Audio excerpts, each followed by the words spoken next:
dia akinya drop terus ya, drop terus. Ini kayak kemarin saya bilang itu penyebabnya apa ya? Yang pertama gini, caranya SOP yang biasa kita lakukan di bengkel kita ya. Kalau orang dia bilang komplain akinya mati-mati terus, biasanya gini, begitu datang kalau bilang akinya mati, nah kita mau ngecek akinya mati apa enggak, biasanya gini, saya paling gampang gini, saya pakai aki cadangan, saya jumper. Kalau itu motor langsung hidup, berarti kan akinya bener mati, ya kan? Karena begitu di jumper aki baru dia hidup. Nah, tapi kan nggak sampai di situ aja. Nanti kan oke, orangnya ganti baru, saya ganti aki baru di bengkel kita. Setelah ganti baru, kita cek selalu pengisiannya pakai multitester. Nah, berapa sih arusnya ya pengisiannya itu ya? Plus minus aki itu pakai multitester digital. Biasanya di tempat saya dicek ini sekitar 13,2 sampai 14,2 lah. Ya, itu berarti pengisian itu bagus dan normal. Pengisian bagus dan normal, nggak ada masalah. Nah, tapi kalau pengisiannya di bawah 12, nah itu umumnya kickrock udah bermasalah. Atau bisa juga gini, kickrock bermasalah itu bukan yang nggak ngisi loh. Bisa juga dia malah kelebihan arus. Udah loss kickrocknya udah rusak. Bisa 15, 16, 17, 18. Nah, itu juga bukan berarti pengisian gedenya bagus. Makanya kalian kan selalu pernah lihat nggak?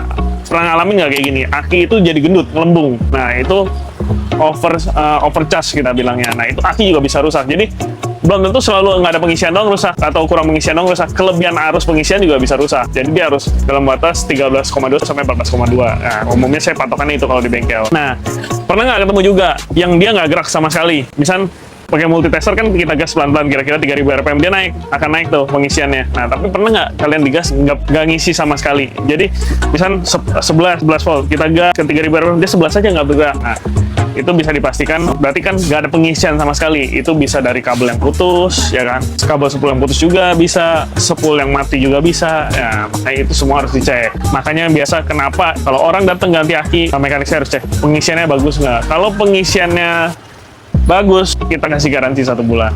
Tapi kalau pengisiannya nggak bagus, atau nggak ada pengisian, atau overcharge, kita pasti bilang ke mereka, Pak, ini nggak ada garansi. Dengan pembuktian yang kita pakai multitester digital itu, ya kan? Nah, itu kita nggak kasih garansi, dan kita selalu info ke customer, Pak, ini dalam beberapa hari, pasti aki ini akan rusak, atau paling lama seminggu. Nah, tinggal konsumen putusin. Biasanya, oh ya udah, boleh perbaikin.